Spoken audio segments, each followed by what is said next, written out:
Ah là là. Donc on est signature à Sunderland Contre son gré en plus. contre son gré, sachant qu'il avait Benfica, Naples. Wow. On parle de gros joueurs quand même. On parle De de... toute façon, on est vendredi, c'est vrai, non, parce qu'on est vendredi, demain c'est le week-end. Hein. Allez, Adelson, raconte encore même, on fait 6 lives. Ah non, cette histoire-là, elle est monstrueuse. Waouh, C'est hardcore. c'est abusé. Franchement, Adèle, hein, Toi, t'aurais choisi Dicanu? jamais les C'est racistes. raciste. Jamais de la vie. Je pense qu'il allait aux toilettes, hein. Parce que Mais là... non, mec, là, franchement, il faut aller aux toilettes. Ouais. Non, elle a percé. Le Fernandez. Grave, il est trop dans les histoires, hein, Jason. Jason, Jason, il va falloir, hein, je pense, hein, parce que t'es trop dans l'histoire. Il est là. T'es trop dans... Au début, c'était Marlon. Même Marlon, je me suis dit... Marlon aussi, en fait, il est dans l'histoire aussi. On va le contacter. Laisse tomber. Ouais, j'essaie de le prendre, ça. Lui aussi, il est incroyable. Mais ouais, c'est Monsieur Positif Man. Positive man. Donc, ouais, Sunderland contre ton gré un peu, sachant que, en fait, tu sais pas vraiment les clubs qui t'ont fait des réelles offres. Donc, Exactement, c'est ça. ton agent, on va dire, parce qu'il a un accord avec Sunderland, t'emmène Bah, là-bas. après, ouais, je viendrai par la suite pourquoi il m'a fait aller à Sunderland, mais ouais, c'est en fait, c'est ça, en fait. Lui, il fait tout pour que je signe à Sunderland et il annule toutes les autres offres et ainsi de suite, tu vois. Et moi, les agents qui m'appellent, qui me disent des telles et telles offres, qui des tel et tel truc, qui me disent de signer des mandats et ainsi de suite. Et moi, je ne le fais pas par respect pour mon agent, en fait. Mm. Tu vois, je ne le fais pas parce que j'ai du respect pour lui, parce que ça fait longtemps que je suis avec lui. Et puis, je me dis, ouais, je lui fais confiance, tu vois. Pardon. Et je vais là, bah, je signe un peu à Sunderland, bah ouais, un peu de contre mon gré, parce que moi, je ne veux pas aller là-bas, en fait. En vrai de vrai, c'est quand je voyais les gens qui sortaient de balle, qui allaient dans des clubs où jouaient la Champions ou l'Europa League ou ainsi de suite. Et moi, je ne me voyais pas aller à Sunderland qui jouait la relégation en Angleterre, tu vois. Mm. Mais le truc, c'est que Di Canio m'a convaincu en fait sur sa parole en disant qu'il allait signer des joueurs pour jouer, pas l'Europe, parce qu'en Angleterre, c'est quasiment impossible, tu vois, mais qu'il allait jouer au moins les 10 premières places, tu vois. Et d'un coup, bah, peut-être jouer une histoire de coupe ou ainsi de suite, tu vois. Puis d'un coup, bah ouais, bah, je signe à Sunderland 4 ans. Avant, à deux matchs, trois matchs avant la fin du championnat. Et puis, mais en fait, l'histoire qui s'est passée, c'est que je vais à Sunderland pour signer mon contrat.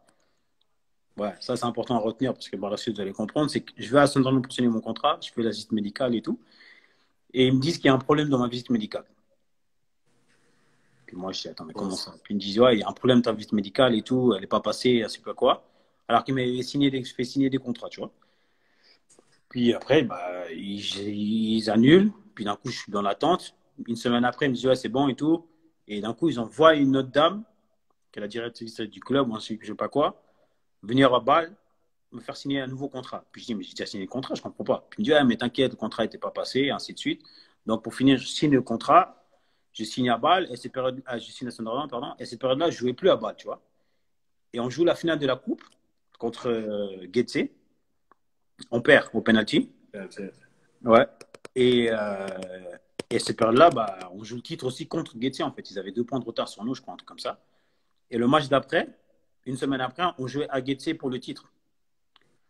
Et Streller vient vers moi, il me dit, Kaby, t'es prêt à jouer? Puis je dis, bah écoute, moi je suis là, tu sais. Puis il me dit, ouais, je vais parler avec Mourad et tout pour qu'il te fasse jouer, mais il dit, ouais, peut-être que t'as peur de jouer parce que t'es en fin de contrat, t'as pas renouvelé ou t'as pas signé ailleurs, tu veux pas te blesser, ainsi de suite. Et je lui dis, ah, tu me connais, tu sais que très bien sur le terrain, moi je triche pas, tu vois. Je suis pas un tricheur, donc même s'il va me faire jouer, je vais jouer. On joue à Getse, on perd, et ils reviennent à égalité de points avec nous. Puis le match d'après, je joue à IB, on gagne, on est champion. Et pour moi, c'était important de partir sur un titre à Bâle, tu vois. Mm. C'est important, avec ce que j'ai vécu, l'histoire que j'ai vécue à Bâle, les 5 ans.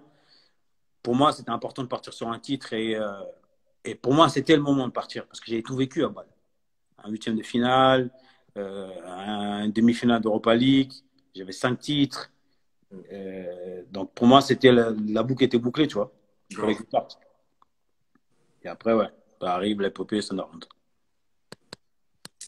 Et là, tu arrives à Sunderland, Sunderland. c'est une autre vie. Angleterre, Ouais. là, c'est vraiment le club de la ville. Enfin, Bâle aussi, c'est le club de la ville, mais en Angleterre, c'est une autre animosité qu'il y a autour du club. Surtout à Sunderland, c'est une ville un peu ouvrière et puis que les gens, enfin, ils mettent tout pour le club. Là-bas, j'ai vu ce que c'était vraiment l'amour du football. Là-bas, bah, pour les gens qui ont pu voir Sunderland Till Die là, sur Netflix, et ceux qui l'ont pas vu, allez le voir pour les supporters, c'est l'amour qu'ils ont pour le football et pour leur club. En fait, ce que j'aime en Angleterre, c'est que tu supportes pas les meilleures équipes. Tu vois, qu'à peu près, il y a des gens en Europe qui vont dire, ah, vas-y, je supporte telle équipe parce que c'est la meilleure, ou ainsi de suite, tu vois. Eux, vraiment, où tu nais par rapport à ta famille, l'équipe qui supportait avant, bah, tu vas supporter cette équipe, tu vois. Et Sunderland, bah, il y a 20 km entre Sunderland et Newcastle. Donc, il y a vraiment ce derby qui est chaud, chaud, patate. Et, euh, et les gens le vivent vraiment incroyable. J'ai vu des gens, bah, avant qu'on joue notre premier derby contre Newcastle, j'avais rencontré un mec au supermarché qui est venu vers moi, qui me dit, il me montre son bras, il a un tatouage de Sunderland. Il me montre sa femme, elle a un tatouage de Newcastle. Non. Il dit, ma femme est pour Newcastle, moi je suis pour Sunderland. Ils ont 2 enfants, un enfant est Newcastle, un enfant est Sunderland. Il dit, le jour du derby, à 9h du matin, chacun part de son côté et va regarder le match. Il me dit, faites ce que vous voulez, s'il y a un match à pas perdre, c'est ce match-là, on s'en fout. Pour dire à quel point ça va loin, un chef d'entreprise à Newcastle, ils ont perdu 3-0. Sunderland a gagné 3-0 à Newcastle. Après le match, chef d'entreprise, 3 enfants, machin, il a donné un coup de poing dans l'œil de cheval. Tu sais, les chevaux, les flics sont sur les chevaux là-bas. Il a donné un coup de poing dans l'œil du cheval. Ouais, C'est pour ça que les flics, quand tu vois les chevaux maintenant en Angleterre avant les matchs, ils ont des visières. C'est à cause de lui.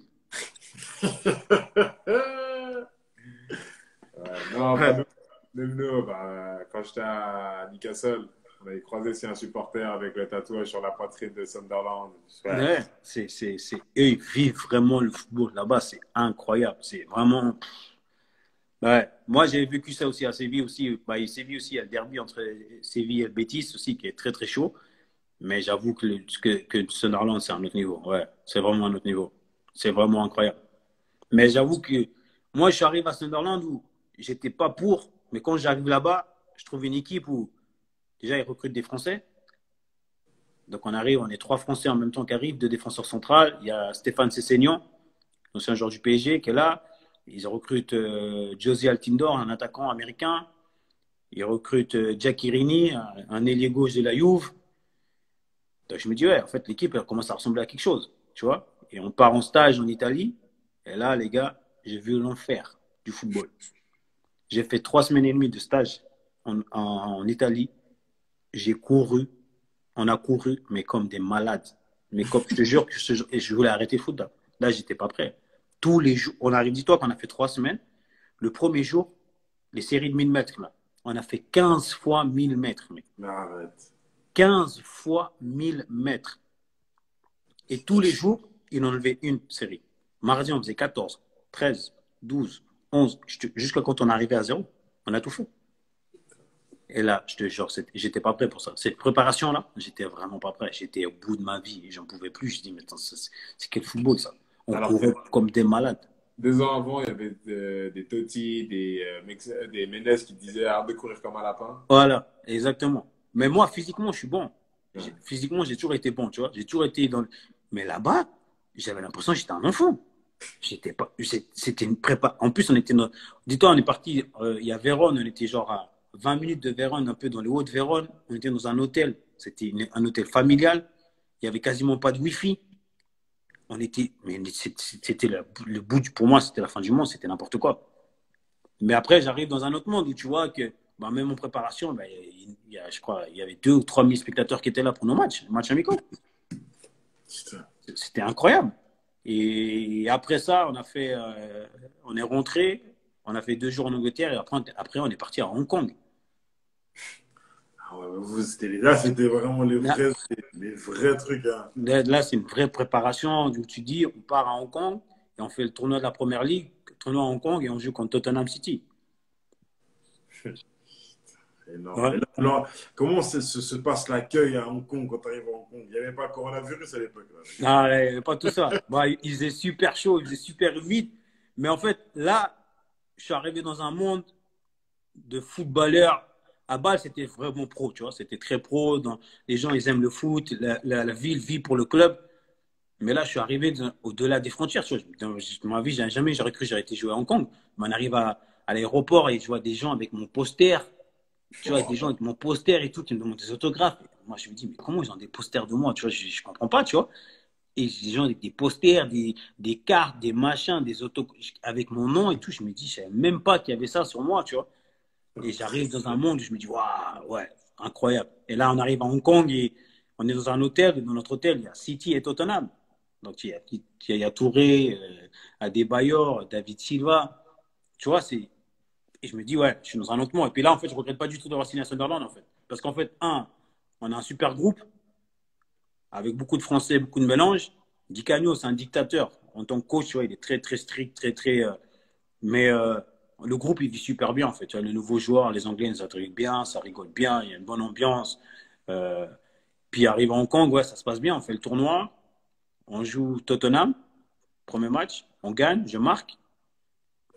Je sors homme du match. Et en finale, on joue contre City et on gagne.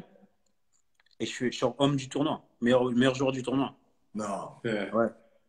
Ouais, je suis meilleur joueur du tournoi. Et là, bah, de nouveau, bah, Village Boas, il me dit, ouais, il me dit, après le match contre Tottenham, il me dit, pourquoi t'as pas signé chez moi? Puis je dis, mais il fallait me faire une offre. Il me dit, mais comment ça? Ton agent, il t'a pas dit? Je dis, ouais, nous, on était intéressés. Ouais. Puis je dis, bah, Noël, faites-moi une offre, je viens tout de suite. Puis il me dit, bah, écoute, on a déjà acheté un autre joueur et tout. Je dis, bah, si ça se passe pas mal et tout, bah, tu vois, on parle un peu en portugais et tout, puis il parle français, tu vois. Ouais. Puis là, il me dit, ouais, pourquoi tu ne signes pas chez nous, tu vois. Puis c'est là, je commence à. Mais tu vois, c'est tellement bien dans mon nuage d'être à Sunderland où ça se passe bien. Puis je me dis, ouais, on a battu City, on a battu Tottenham en préparation, on a une bonne équipe, tu vois. Je me dis, ouais, ça peut être bien, tu vois. Préparation et tout, ça se passe bien. Et on rentre de Hong Kong, on fait un match au Danemark, dernier match de préparation. Et là, l'anecdote, c'est là que je vois le vrai visage de Di Canio. Il pète les plombs. Mais nous, on est fatigués, tu vois. Parce que nous, en fait, si tu veux savoir, c'est qu'à Hong Kong, City et Tottenham, ils étaient là en vacances.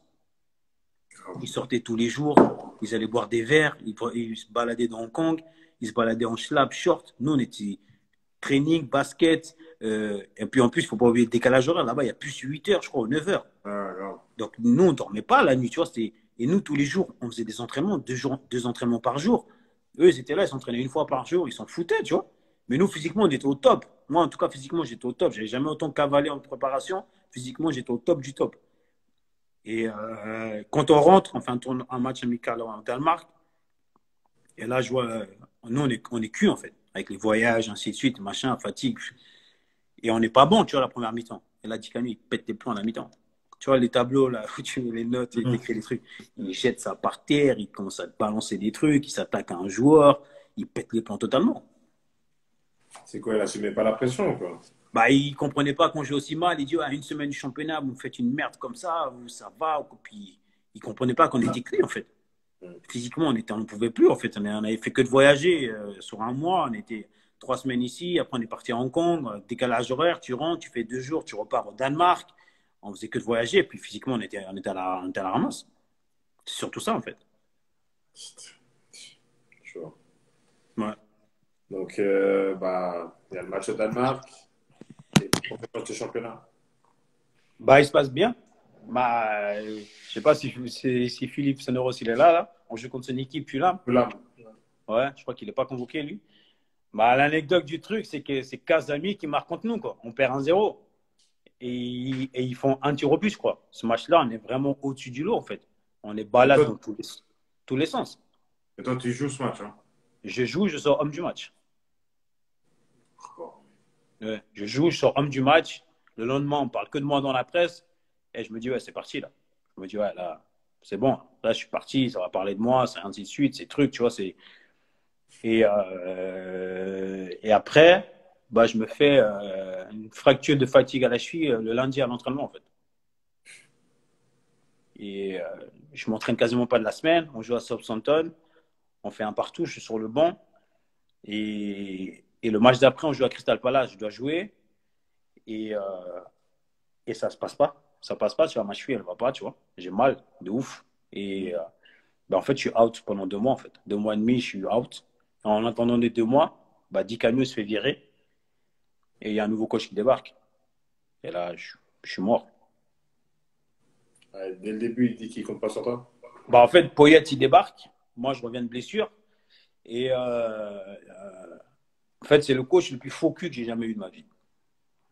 Parce qu'il peut te dire un truc face à face et il va voir un autre joueur, il va dire le contraire, et puis ainsi de suite. Et il a créé beaucoup d'embrouilles dans le vestiaire et dans le groupe. Et il me dit qu'il compte sur moi, qu'il a vu mes matchs, ainsi de suite, qu'il compte sur moi parce que lui, il veut jouer au ballon, ainsi de suite. Et il commence à me descendre les Anglais, qui me dit les Anglais, ça peut jouer au foot, ainsi de suite.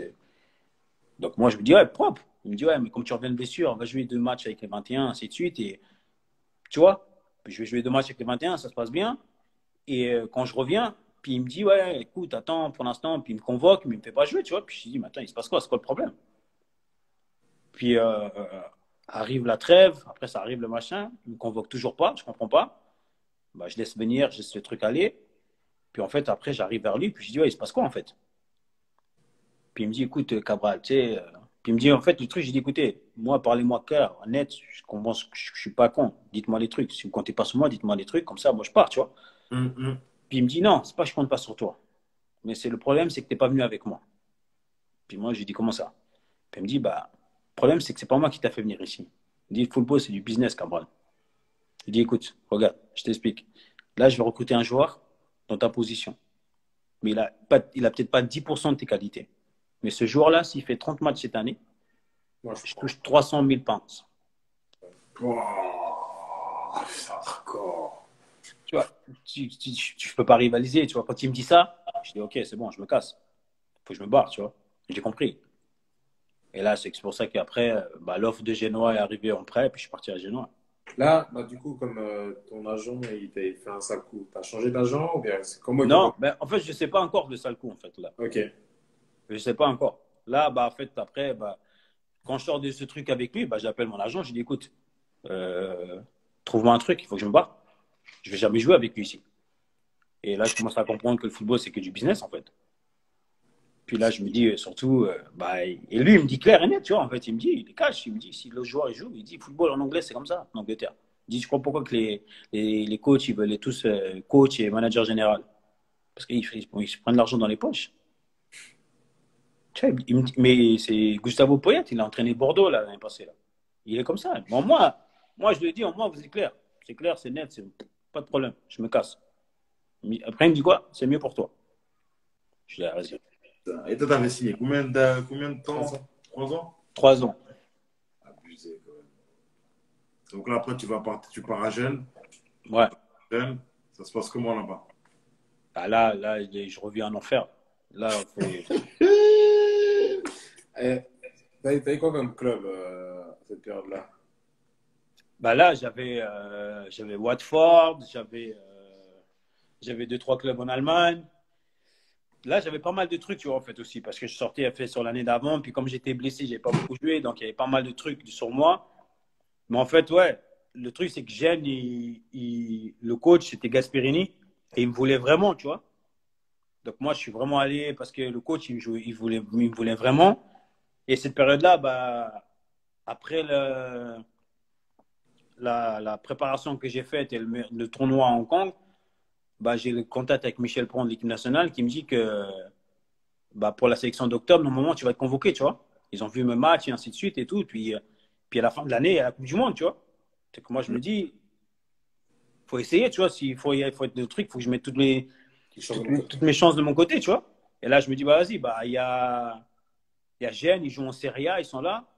Je dis, vas-y, je vais aller à Gênes. C'est pas loin de la Suisse, ainsi de suite. C'est un autre championnat. Puis moi, je me dis, je suis dans le truc, tu vois. Ouais. Puis quand j'arrive là-bas, bah, le problème, c'est que moi, j'arrive là-bas, je suis complètement en même forme, tu vois. Ça fait 5 mois que j'ai pas joué, j'ai été blessé, j'ai quasiment pas joué. Et j'arrive avec un entraîneur tactiquement qui est incroyable. Gasperini, franchement, tactiquement, c'est impressionnant. Bah, parce qu'on voit ce qu'il fait avec l'Atalanta, tu vois. Mais c'est un malade. Il fait courir les gens comme des fous. Il me fait courir comme un malade, en fait. Et moi, je suis pas prêt. En fait, physiquement, je suis pas prêt. Mon corps, il est pas prêt. Et là-bas, j'ai appris à ce que c'est de travailler. Les Italiens, tu travailles comme un malade. Dis-toi Ça que fait des gens, combien de temps, à Jeune, là? T'as fait une année? 6 mois. C'est moi, c'est moi. Ouais. Mais dis-toi que, genre, par exemple, tous les mercredis, on faisait des matchs amicaux contre les moins de 21 ou contre une équipe de troisième division, une connerie comme ça. Mais genre, tu faisais 4 fois 30 minutes, tu faisais 30 minutes de match, tu faisais 2 fois 8 minutes d'intermittent, tu rejouais 30 minutes, 2 fois 8 minutes d'intermittent, tu rejouais 30 minutes. C'était de la folie. C'était de la folie. Tu es payé tous les 3 mois, tu ne reçois pas ton salaire. Je me rappelle de ça. Moi, en fait, je suis arrivé là-bas. Les joueurs, en février, ils ont reçu leur salaire de octobre, novembre et décembre. Ils ont reçu ça en février. Je dis, quoi ce bordel? Je suis arrivé où, moi?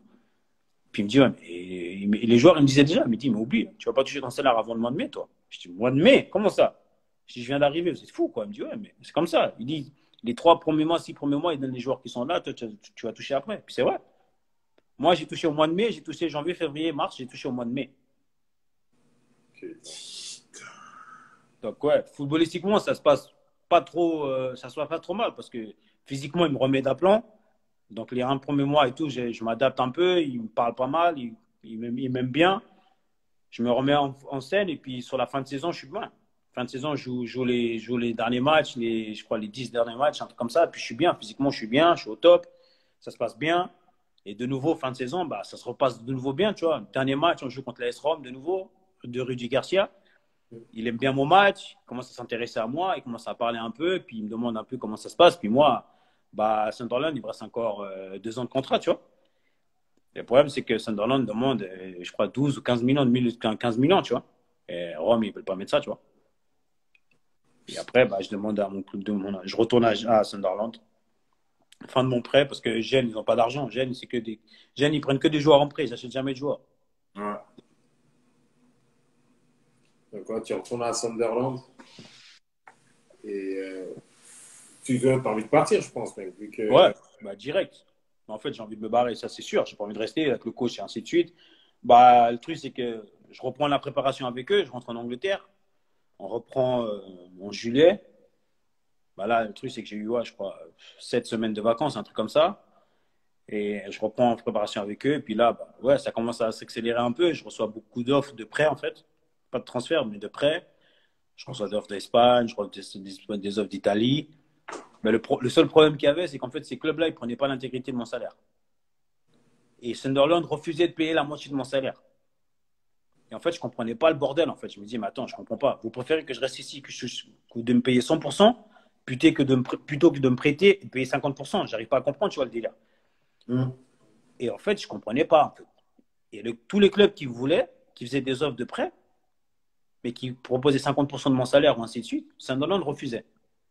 Et moi, je n'arrivais pas à comprendre. Puis en fait, on était 3 dans l'affaire. Bah, les 3 qui sont arrivés en même temps, les Français qui sont arrivés à l'époque d'Icagno, qui étaient arrivés libres, les 3, on était dans la même histoire, puis on ne comprenait pas. Bah, en fait, un jour, on est parti parler avec le directeur sportif. Puis il y a le coach qui débarque. Il nous montre une feuille des commissions d'agents sur l'ère d'Icagno qui sont arrivés au club. Et là, c'est le choc.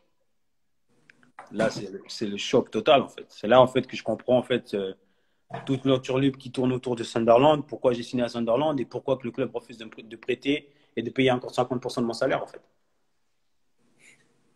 Là, je vois qu'en fait, que les commissions d'agents qui sont arrivées de nous 3, qui étaient libres, elles sont monumentales. Comparé à d'autres joueurs comme Giaccherini qui est arrivé et que le club a acheté 12 millions, je crois, c'était le plus gros transfert du club, je crois, 15 millions, de la Juve. Son agent, il a pris, je crois, 400 000 ou 500 000 pounds de commission d'argent. Diakité, qui est arrivé de la Lazio libre, son agent a pris 7 millions de commission d'argent. Arrête. Arrête. Bon, en fait, il y avait les commissions d'argent de tous les joueurs qui sont arrivés. Il y avait Diakité, qui était le plus haut, 7 millions. Après, c'était moi, Cabral, 5 millions, 5. Et après, il y avait Roberge, qui était à 4 millions 2, je crois, un truc comme ça. Donc, ton agent, pour t'avoir fait signer à Sunderland, il a pris 5 millions. Ouais. Qu'il a partagé avec le directeur sportif de l'époque et un autre agent. Et puis aussi avec Di Canio, je pense. Je pense qu'il a dû prendre une partie, ouais. C'est énorme. Donc voilà pourquoi que le club refusait de nous prêter, de payer encore nos salaires et ainsi de suite. Eux, en fait, ils voulaient que qu'on parte et puis que ce soit définitif, soit le club te prend tout ton salaire ou soit ainsi de suite, tu vois. Donc nous on s'est dit, attends, mais malgré ça, je n'arrive pas à comprendre. Donc moi après, bah, j'appelle mon conseiller, je commence à parler avec lui, et puis il me dit, c'est impossible, ton agent n'a pas pu faire ça. Il dit, c'est impossible. Je dis, écoute, j'ai vu les chiffres, tu ne peux pas me dire que c'est impossible, j'ai vu les chiffres, j'ai vu son nom, j'ai vu mon nom. Si je te dis que j'ai vu les chiffres, je dis, je comprends maintenant pourquoi Sunderland pète un plan avec nous, parce qu'ils sont fait entuber en fait. Il y a des gens qui demandent le nom de l'agent, tu veux. Ah, je ne veux pas le dire. Yves, Yves. Donc, tu reviens à Sunderland, il te montre les documents comme quoi bah, ton agent s'est fait de l'argent sur ton dos. Ouais. C'est quoi ta réaction, sachant qu'il y avait des clubs qui étaient prêts à te faire signer en prêt et que bah, Sunderland, c'était un peu bizarre quand même. Bah, le truc, c'est que à ce moment-là, je me dis, putain, si je l'envoie péter maintenant, bah, je risque de me retrouver sans rien, en fait. Et de me retrouver bloqué à Sunderland, en fait, tu vois. Et ça, il restait, je crois, 10 jours, c'est à 10 jours à la fin du mercato, tu vois. Et moi, je voulais à tout prix me barrer. Il fallait que je joue, il fallait que je me barre, tu vois. Et là, je me dis, putain, mais c'est quoi ce bordel? Il faut que. Et là, en fait, je sais pas quoi faire, en fait. Tu vois, je sais pas s'il faut que je l'envoie se faire enculer, ou s'il faut que je parle avec lui, ou s'il faut je sais pas quoi faire, en fait. Tu vois, je suis un peu dans le doute et il m'appelle, je réponds pas, tu vois, je suis un peu dans le doute, j'ose pas trop répondre parce que s'il me répond, moi, je sais comment je suis, je vais lui poser la question, tu vois. Donc, j'ose pas trop parler, je me dis, bon, vas-y, je sais pas, tu vois.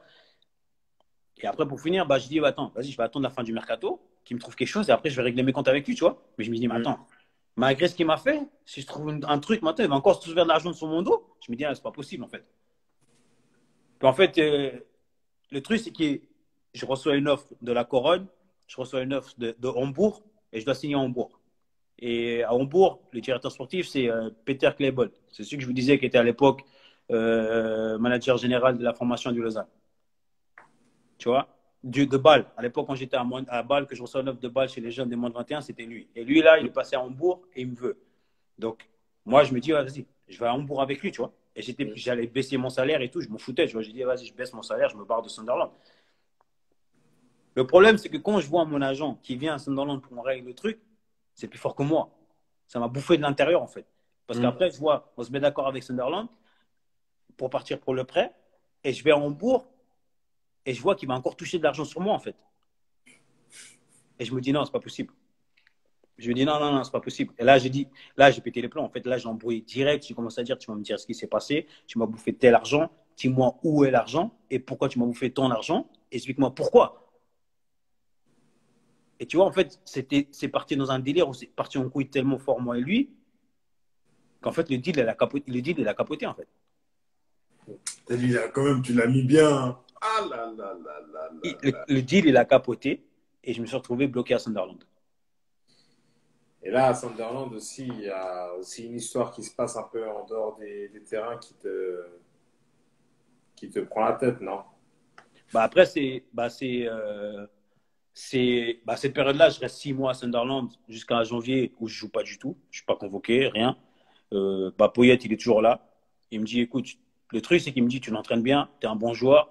Et tu vois, même les nouveaux joueurs qui sont arrivés dans l'équipe, par exemple, il y a Patrick Van Aanholt, le latéral gauche de Crystal Palace, qui venait d'arriver aussi cette année-là. Et quand il me voyait à l'entraînement, ainsi de suite, puis un jour, il me vient vraiment, il dit, mais pourquoi tu joues jamais, toi? Puis je dis, bah, va demander au coach. Il dit, mais je comprends pas. Il dit, mais le joueur qui joue au milieu de terrain, il est nul par rapport à toi. Je comprends pas. Pourquoi tu joues jamais? Je dis, le coach, il m'aime pas.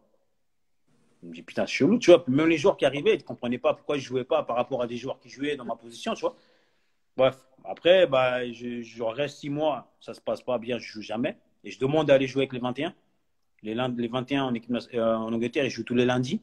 Donc, tous les lundis, tous les 2 semaines, les matchs à domicile, les lundis, je demandais à aller jouer. Donc, je jouais que les 21. Et bah, en janvier, arrive de nouveau Hambourg, qui me veulent en prêt 6 mois, parce qu'ils sont derniers au classement, puis ça se passe pas bien, puis que Peter Klebold, il me veut encore. Donc, c'est le dernier jour du mercato. Je dis, OK, vas-y, je me barre. Non, c'est une semaine avant la fin du mercato. Je me dis, OK, c'est bon. Et puis voilà. Après, je fais une soirée avec les gars de l'équipe pour dire au revoir aux gars de l'équipe. Et c'est là il se passe l'histoire avec une fille qui m'accuse de viol. Donc ça, c'était donc une soirée avec des gars de l'équipe. Donc tu devais signer. Donc tu partais à Hambourg pour le prêt. Donc, Ouais. et là, il se passe cette histoire-là. Est-ce que, enfin, cette histoire de viol avec cette Bah, femme. l'histoire, c'est que, ouais, c'est que je sors samedi avec eux. Bah, on fait une soirée d'adieu parce que je dis, ouais, c'est bon, je me suis mis d'accord. Le club, ils se sont mis d'accord entre eux. Le lundi, je partais pour Hambourg face à ma médicale et signer le prêt, tu vois. Ouais. Donc, le samedi soir, je sors avec les gars de l'équipe et tout, ainsi de suite. Puis, bah, il y a une histoire et le dimanche matin, je crois à 6h ou 7h, les flics qui toquent chez moi, qui me disent, ouais, il y a une fille qui t'accuse de viol. Mais tu vois, à l'époque, moi, je parle anglais, mais je comprends pas vraiment le terme, tu vois. En fait, le flic, il vient chez moi, il me dit, ouais, viens avec nous au poste de police et tout, on a quelques questions à te poser. Moi, je comprenais même pas pourquoi. Ben, je dis, vas-y, ok, vas-y, on y va. Puis quand je suis arrivé là-bas, puis ils commencent à me prendre des trucs, machin, puis ils me mettent dans une cellule, tu vois. Puis moi, je dis, attends, c'est quoi ce délire? Puis je commence à parler, puis je dis, mais il se passe quoi là? Puis en fait, j'ai compris ce qui se passait vraiment. C'est, je crois, c'est 1h30 ou 2 heures après. C'est quand le club a envoyé un avocat du club et qui m'a dit, ouais, qu'il y a une fille qui m'accuse de viol, en fait. Mais le truc, c'est que par exemple, enfin, moi, pour que les gens rentrent dans le contexte un peu, qu'ils se rendent compte un petit peu, moi, je sais que j'ai fait des soirées avec des gars qui avaient votre notoriété, tu vois. Mm. Et nous, on a vu des trucs où tu arrives en soirée et puis tu te retrouves dans une table où il y a le VIP et il y a le VIP du VIP. Tu vois ce que je veux dire? Ouais. Et c'est là où tu te rends compte qu'il y a un engouement, c'est énorme. Tu vois ce que je veux dire? Et il y a même des meufs qui commencent à crier pour venir à la table. Voilà, je sais que c'était un truc de fou, tu vois. Moi, personnellement, j'ai vécu ça, j'ai dit, c'est un truc de malade, tu vois. Et c'est là où je me dis, tout le monde est à sujet, enfin, pas tout le monde est au sujet de ça, mais tout le monde peut vivre ce truc parce que tu te dis, tu es dans un truc où c'est trop facile. Les femmes, elles essaient de t'approcher, elles idolâtrent les joueurs de foot, elles regardent, elles disent, putain, vivement, le gars, il a de l'argent, le gars, il a... Enfin, je sais pas. Je sais Bah, pas. en Angleterre, pour dire un peu, pour que les gens ils voient un peu l'engouement, c'est qu'un joueur de foot, c'est style une star de cinéma, en fait, de Hollywood. Pour eux, quand ils voient un joueur de foot de première ligue, c'est comme s'ils voyaient Leonardo DiCaprio passer devant eux, tu vois. C'est vraiment où, bah, exactement comme tu dis, tu vas en boîte de nuit, les gens, bah, les filles, elles font la queue pour aller aux tables de footballeurs. Mais après, c'est bien et c'est pas bien parce que, genre, en fait, bah, tu fais partie du truc, bah, des fois, tu en profites, bah, des fois aussi, bah, tu te fais avoir par ce système, bah, comme j'ai eu un peu, bah, cette fille qui est arrivée, qui m'a accusé de viol et qui m'a réclamé une fortune pour enlever sa plainte. Et pourquoi t'as pas voulu, enfin après, pourquoi t'as pas voulu peut-être régler cette histoire en faisant le moins de bruit possible, comme parce que c'est ce qui se fait plus souvent pour hein. En général. Hein. Ouais, en Ouais. général, le foot, ils payent, comme ça ils se disent voilà, on fait pas de bruit, ça évite d'entacher ma réputation, ça évite aussi que le club soit vraiment grave dedans. Pourquoi t'as pas préféré faire ça? Bah, le club était au courant directement parce que j'étais un Oui, joueur, donc eux, ils étaient au courant. Mais en fait, le truc, c'est que elle, pour vous rendre compte, c'est qu'elle m'a demandé à peu près 350 000 francs suisses. À ok. peu près. Ouais. Et en plus, elle est venue avec sa mère pour me demander ça. Tu vois, pour dire à quel point que, genre, c'est la mère, que c'est comme si la mère, elle prostitue ta fille, et dit, ah, vas-y, tiens, essaie de choper un photo, n'importe quoi, n'importe comment, on s'en fout. Mais juste, il t'a touché, on dit qu'il t'a violé, on s'en fout, on va réclamer de l'argent, tu vois. Mais le Ouais. truc, c'est que moi, dans ma position, je me suis dit, mais attends, mais comment je vais lui donner cet argent alors que je lui ai rien fait à cette meuf? Tu vois, dans ma tête, c'est pas logique, c'est pas juste, tu vois. Ouais. C'est pas où je me dis, peut-être qu'aujourd'hui, vu ce que ça a pris, l'ampleur que ça a pris, peut-être que je me dis, ouais, j'aurais dû payer, en fait, tu vois. Peut-être. Parce qu'au final, c'est peut-être ce que j'ai payé peut-être en droit d'avocat et ainsi de suite, presque. Tu vois. Ouais. Mais sur le moment, pour moi, ça me paraît pas juste, en fait, de payer pour un truc comme ça, tu vois. Et si j'accepte de payer ça, c'est j'accepte ce qu'elle fait, en fait. Et Ah, j'accepte pas, en fait. quelque part, ouais. Tu vois, j'accepte pas, tu vois. Et moi, aujourd'hui, j'ai un fils. Et je me dis que si mon fils, il fait un truc comme ça, je veux pas qu'il se dise, ah, vas-y, attends, c'est la simplicité, faut... J'ai rien fait de mal, tu vois. Pour moi, j'ai rien fait de mal, j'ai jamais violé cette fille, j'ai rien fait. Mais si je paye cette meuf, elle a gagné, en fait. C'est qu'elle qui gagne. Moi, je perds. Hmm. Donc, moi, dans ma tête, je réfléchissais comme ça, tu vois. Et je me disais, non, faut pas que je paye. Je m'en fous. Mais en fait, après, ouais, ça a pris une tel engouement que je te dis, franchement, des fois, dans ma tête, je me dis, ouais, j'aurais dû payer. Mais en fait, non. Parce qu'en fait, le procès, là, ça a vraiment prouvé mon innocence et ça a vraiment prouvé qu'en fait, que c'était une mascarade depuis le début. Depuis le début. Et, euh, et ça a aussi prouvé aussi le système anglais, en fait. Parce qu'en fait, grâce à ça, bah, il y a eu beaucoup de choses qui sont passées en Angleterre. Pour savoir pour que les gens sachent, c'est qu'il bah, y a une association qui s'est ouverte aussi pour aider les gens dans cette situation comme moi. Parce que j'ai fait beaucoup d'interviews, j'ai fait beaucoup de plaintes par rapport à ça, parce que c'est trop facile, en fait. Parce que le problème, c'est que la fille, elle porte plainte contre toi, mais elle, son nom ne passe jamais dans les journaux. Au tribunal, c'est comme si on ne voyait pas sa tête. Et il n'y a que mon nom qui est sorti dans les journaux, en fait. Mm. Et, et elle, en fait, elle ne paye pas son avocat, elle ne paye rien. Moi, j'ai dû payer mes 2 avocats, j'ai dû payer les hôtels où j'allais, j'ai dû payer les billets d'avion pour aller là-bas, tu vois, c'est un coût, tu vois, tout ça. Mais en fait, ce qui est bien, c'est qu'en fait, bah ouais, bien, c'est pas bien, mais je veux dire que ça a été super médiatisé, le procès, tu vois. Pour vous dire, c'est que je sortais de mon hôtel, les gens, ils allaient avec les photos, les paparazzis comme ça, ils se mettaient quasiment par terre pour me prendre en photo, tu vois. Genre, je baissais la tête, les gens, c'était vraiment un truc de fou, tu vois. Et, et ça, vrai que c'est pour ça que j'ai dit que non, moi, je refuse. Mais c'est vrai que ça a eu un coup sur mon image énorme, en fait, sur les conséquences. En fait, c'est que moi, je pensais qu'à me sauver de ce truc, mais, mais ça a eu un seul sale image. Mais en fait, le truc, c'est que moi, j'ai été accusé, bah, comme je disais avant, pour revenir dans le contexte, c'est que c'est passé ça bah, l'année où je devais partir de Sunderland, Mm. je devais aller à Hambourg. Ben, en fait, bah, il y a eu cette histoire. Je suis sorti du tribunal. Bah, en fait, après, il y avait une investigation. Ils allaient faire des recherches pour savoir s'ils m'accusaient ou pas. Donc, entre-temps, bah, moi, je devais signer à Hambourg, comme je t'ai dit, le lundi. Et en fait, ma chance en entraînant une autre. Je suis arrivé à Hambourg pour signer mon contrat. Et en fait, au dernier moment, ils ont décidé qu'ils ne me prenaient pas, qu'ils prenaient Marcelo Diaz de balle. Parce qu'il me dit, ah non, mais attends, pour finir, toi, t'es pas fit, lui, il est fit, le coach, pour finir, il préfère prendre lui. Et je me suis retrouvé, en fait, à Sunderland, retour à Sunderland, case départ, avec une histoire qui venait de se passer. Dans ma tête, je me suis dit, là, je ne peux plus rester ici. C'est impossible. Et j'ai dit au club, il faut qu'on trouve un arrangement, je vais casser mon contrat. Et je me suis barré. Ok. Donc là, t'as eu le procès avec la fille que tu as gagné. Non, le procès, il est après, en fait. Il n'est pas Ah, il est encore, encore après. passé. Ouais.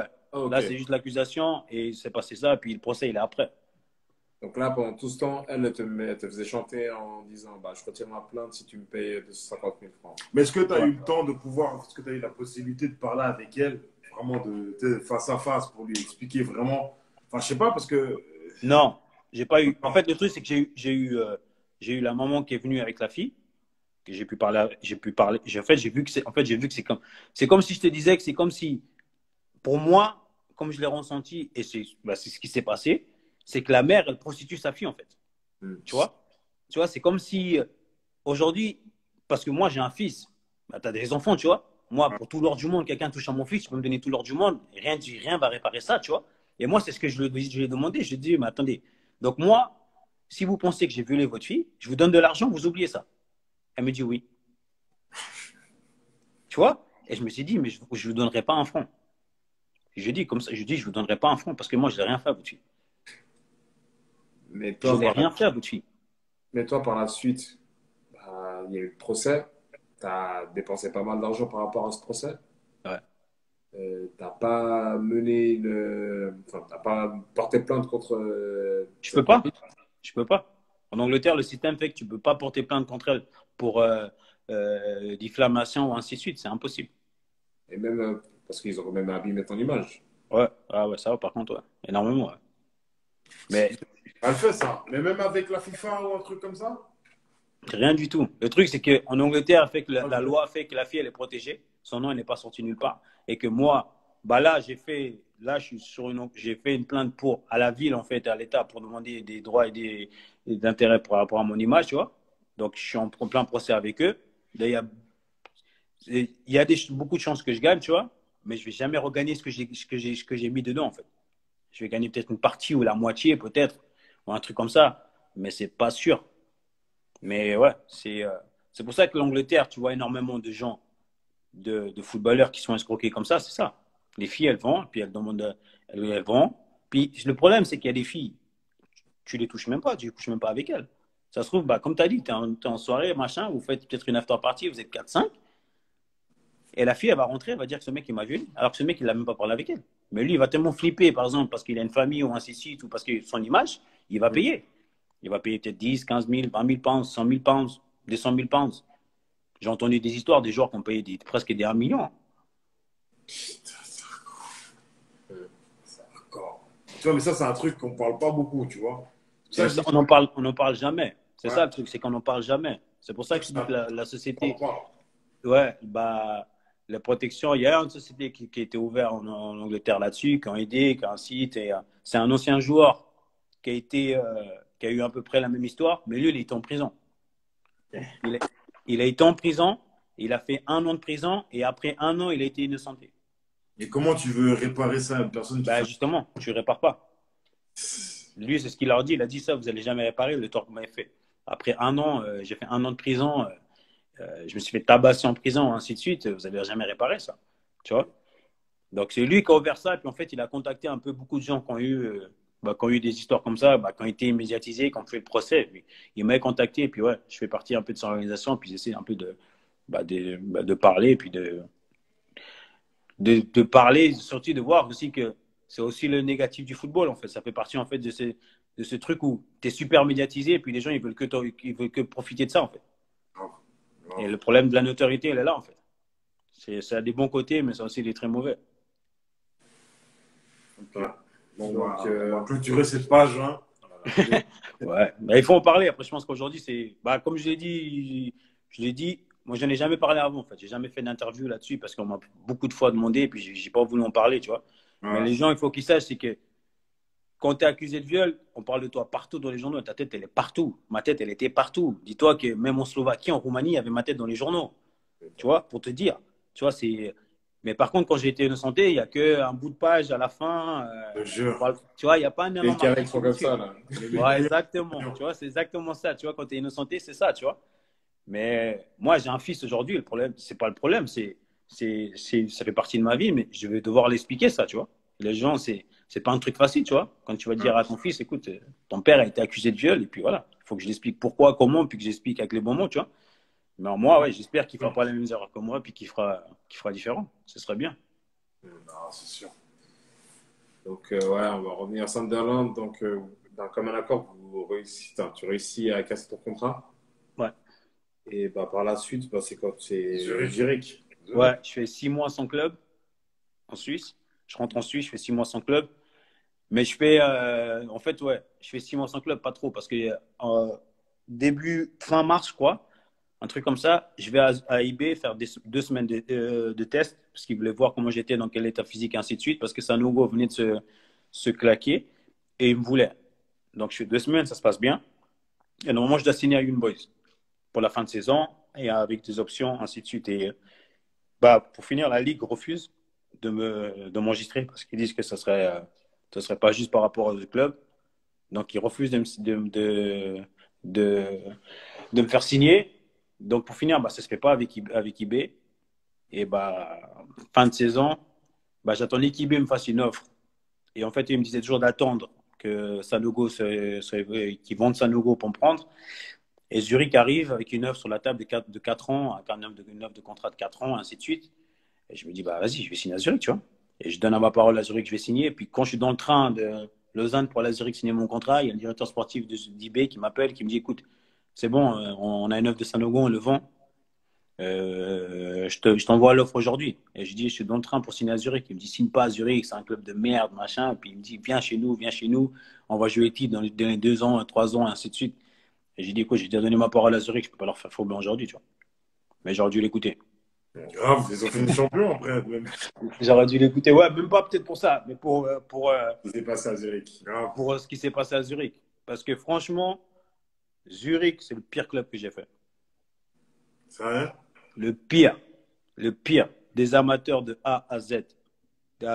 Dis-toi pour te dire que le jour où je signe à Zurich, le premier jour d'entraînement, de préparation, Christian Schnevely, qui est avec moi à Lausanne, que je connaissais l'équipe nationale, il me dit, putain Kaby, qu'est-ce que t'es venu foutre ici? À chaque fois qu'il y a un gars qui signe à Zurich, il y a un autre gars qui lui dit ça. Je te jure, il me dit ça, il me dit, mais qu'est-ce que tu es venu foutre ici? Puis je dis, comment ça que je viens foutre ici? T'es sérieux, toi? Il me dit, mon gars, t'as fait l'erreur de ta carrière de venir ici. Je dis, mais qu'est-ce que tu me racontes, toi? Je dis, vas-y, tais-toi. 5 minutes après, Chermeti, il me dit la même chose. Après, il y a Kumento, il me dit la même chose. Putain. Une semaine après, il y a Chikawi qui revient de l'équipe nationale, il me dit la même chose. Je dis, ouais, il se passe quoi ici? C'est quoi ce délire? C'est quoi? Puis en fait, c'est n'importe quoi, Zurich. Alors, juste pour remettre un peu le contexte, sachant que tu es passé par Lausanne où ils font une faute sur ton compte, Ouais. tu pars gratuit. Donc il y a un Ouais. club qui est encore plus amateur qu'eux en fait.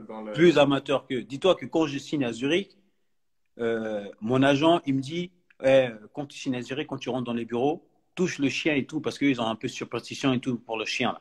Parce que les Canépas, ils ont un chien qui c'est comme leur fils. Genre, quand moi, je suis allé signer mon contrat, j'ai attendu 30 minutes parce qu'ils sont allés promener leur chien. Oh, putain.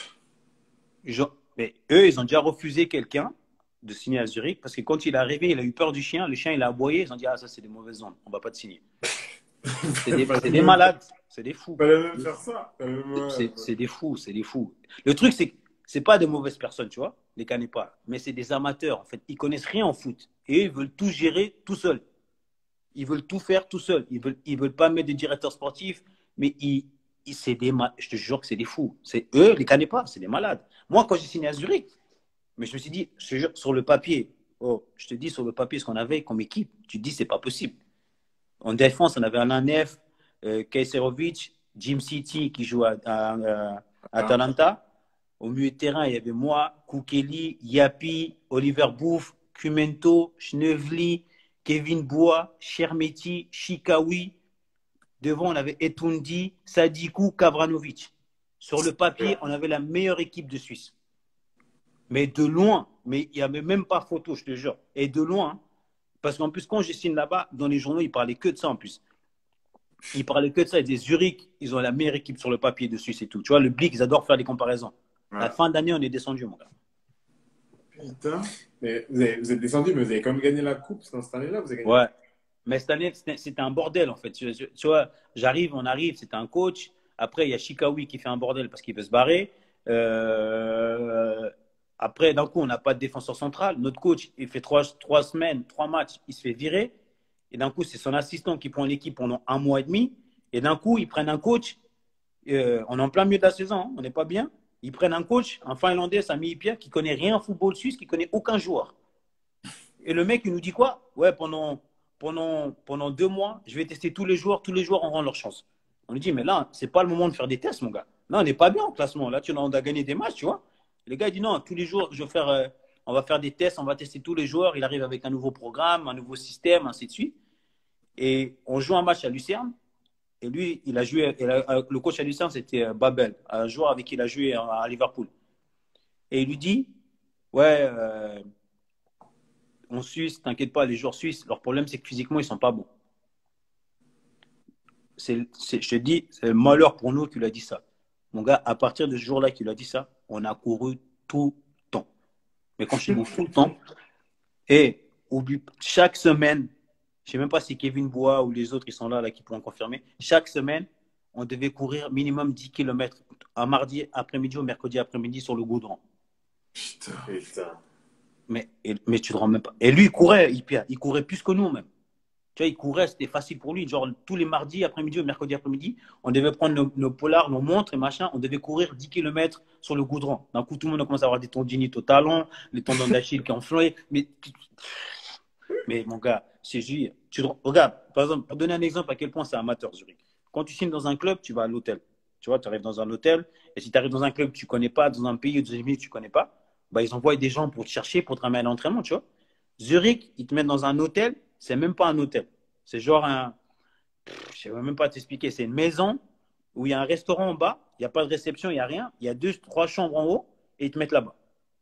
Et c'est loin du centre d'entraînement. Et tu dois te démerder pour aller à l'entraînement parce qu'il n'y a personne qui vient te chercher, personne qui ne dit rien. Et eux, ils te payent l'hôtel seulement pendant 1 semaine. Genre après 1 semaine, si tu n'as pas d'appartement, tu te démerdes, tu payes l'hôtel, la bouffe, tout seul. Non, mais ils ont pris un joueur, après en janvier, un Argentin, il est venu avec sa famille. Avec sa famille, sa femme et sa fille. On est parti en stage en Turquie, sa femme et sa fille sont restées à Zurich. Mm. Et après une semaine, l'hôtel refusait de lui donner à manger parce que la bouffe était pas payée. Ouais, bon, tu vois, ça devient exagéré, là. C'est pour ça que je te dis que Zurich, c'est un club c'est un club ridicule. Et là-bas, t'as fait combien de temps? T'as fait les 4 ans là-bas? Non, j'ai fait un an. J'ai fait un an. Bah, en fait, j'ai fait un an. Euh, J'ai fait un an. Après, il y a eu l'histoire du procès, en fait, qui a commencé au mois de mars et qui a duré 3 semaines et demie, un truc comme ça, tu vois. C'était tellement lent. Et bah, moi, en fait, j'allais toute la semaine là-bas, je rentrais le week-end et ainsi de suite. Et cette période-là, l'équipe faisait que de perdre. Avec Ipia, ça allait plus du tout. C'était un bordel. Et, après le procès, je suis rentré. Bah, moi, tu vois, je venais de gagner un procès. Donc, dans ma tête, j'étais libéré de fou, tu vois. J'avais qu'une envie, c'était jouer au ballon, tu vois. Mais j'arrive dans une équipe qui est morte, mentalement, qui est cuite, qui a plus envie, et qui supporte plus le coach. Et on doit courir tout le temps. Et, le jour où un coach il décide de partir, ils prennent un nouveau coach qui est Forté. Et qui est Forté, il faut savoir, c'est le coach qui me voulait un an avant à IB, tu vois. Qui était coach à IB, qui s'est fait virer, qui me voulait. Ouais. Et il vient, et il me dit, ouais, comment ça se passe, que t'as pas beaucoup joué à cause du machin, mais t'inquiète, je compte sur toi, blablabla. Puis il me sort son baratin, là. Puis il me fait pas beaucoup jouer, tu vois. Il me fait pas beaucoup jouer, mais il restait genre 3 matchs, tu vois. Donc moi, j'arrivais à part du procès, donc moi, j'ai même pas fait d'histoire. J'étais déjà bien. Mais on perd le premier match, on fait match nul le deuxième, et au bout du troisième, on perd à la maison et on est relégué. Okay. Bah, là, on a vécu une soirée, mon gars, les supporters voulaient me tuer. Puis c'est à Zurich, mec. Oh, les supporters ils voulaient nous tuer. On est resté bloqués dans le vestiaire jusqu'à 3h ou 4h du matin. Et c'était déjà rentré dans le vestiaire, non, pour taper? C'était rentré dans le vestiaire. En fait, en plus, le vestiaire à Zurich, il faut savoir c'est vraiment, tu passes à côté, en fait, quand tu sors du stade, tu vois. C'est juste vitré, tu vois. Donc, nous, on a dû se cacher dans un autre vestiaire. Ils ont dû appeler les flics. Eux, ils étaient dehors. Les flics, les supporters, c'était dehors du stade. Ils ont dit, si vous êtes garçon, il faut sortir. Ils ont dit, si vous êtes garçon, il faut sortir. Je te jure. C'était, mon gars, en plus, il y a une vidéo, tu vois, après le match où bah, eux, ils sautent des gradins où tu vois Forté, le coach, qui se fait interviewer par le caméraman. Puis le caméraman, à chaque fois, il fait à chaque fois ça, tu vois, il essaie de regarder le côté, tu vois. Et puis à un moment donné, Forté, il fait juste ça, il regarde le côté, puis il a fait ça, il a accéléré, mon gars, il a démarré. Ils ont débarqué là-bas, ils voulaient tout casser, frère. Tout casser, c'était chaud. Là, franchement, c'était vraiment tendu, ils voulaient vraiment nous faire. Et surtout, bah, on est descendu, le dernier match de championnat, puis nous, on avait encore une semaine d'entraînement parce qu'on était en finale de la Coupe. À Zurich, devant nos supporters, contre Lugano. Ah là, c'était tendu. On gagne la Coupe, on gagne 1-0. Je rentre ce match-là, je fais une bonne entrée, et on gagne la Coupe. Bah, après, c'est compliqué, tu ne peux pas vraiment le fêter, tu vois, tu es relégué en Challenge League, tu ne peux pas vraiment fêter le titre, tu vois.